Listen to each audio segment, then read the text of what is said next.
Gregory had eagerly stripped and washed with the rest of them. After the journey, all were gritty and rank. Even with the weather so cool, they had built up sweat from many days of travelling, and the pilgrims all needed to scrape themselves clean. Gregory himself felt the bathing to be almost a spiritual experience, a preliminary ritual so that he might arrive at the saint's altar cleansed. There was a curious silence as he rubbed vigorously at his armpits and groin, an expectant stillness broken only by the sound of trickling water, and gasps as cold water shocked cringing flesh. While he wiped himself dry, he watched the others.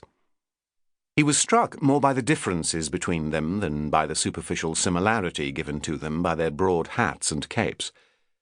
Yes, they all wore the same basic clothes, many with the cockle-shell symbol of Santiago, but their attitudes were clearly at odds with each other.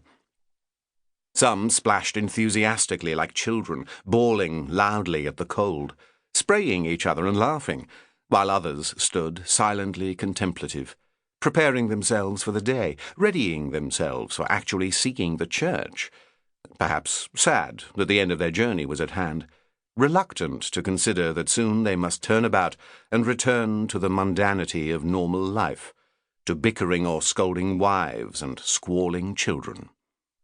Some would no doubt be feeling the same emptiness as Gregory, realizing that they would never know such a sense of purpose again. Perhaps there were some who were happier. Maybe there were some fortunate enough to be experiencing the inner peace that only a pilgrim who has dedicated and risked his or her life willingly can know, the calmness of one who has achieved a great ambition. Not d'Henri, though.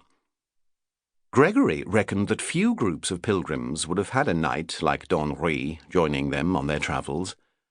None of the knights he had ever known in his past had been aware of their failings. Yet this one, Gregory thought, sometimes seemed to radiate sadness, as though he was the victim of a great injustice. At those times he would break down, turning away from the other pilgrims as though he feared to pollute them with his mere presence. At least one knight was aware of the shameful state to which his arrogance had brought him. That must explain it. Simple shame. Perhaps d'Henri could recognize his soul's needs. Not many knights could. At this moment, d'Henri's attention was fixed upon the frolicking travellers, like a man surveying a procession of dogs before they were set upon a bear. Or perhaps, Gregory thought, he was like the bear himself, waiting while his tormentors paraded before him. There was something in d'Henri's eyes that reminded Gregory of a convicted felon awaiting his death, like so many of his own friends, the men with whom he had served in the Templars. Others there were easier in their minds than d'Henri, Gregory felt sure. All must be easier than Gregory himself. His own guilt was so overwhelming he could never feel peace.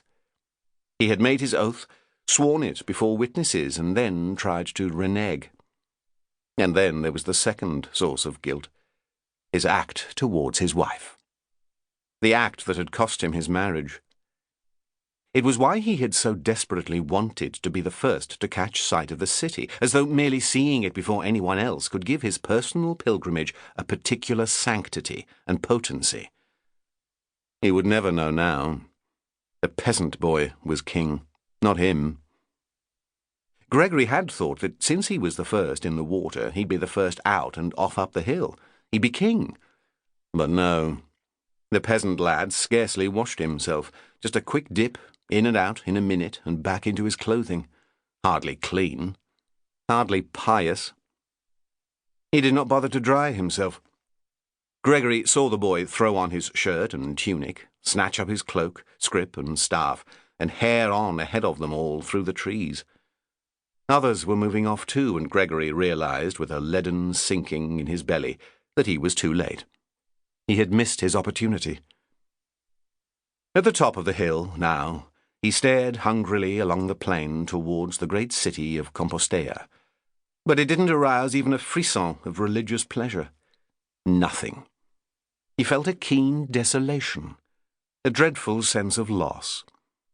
His life for the last weeks had held meaning solely because of his focus, his ambition to reach the city. Now that the end of his journey was literally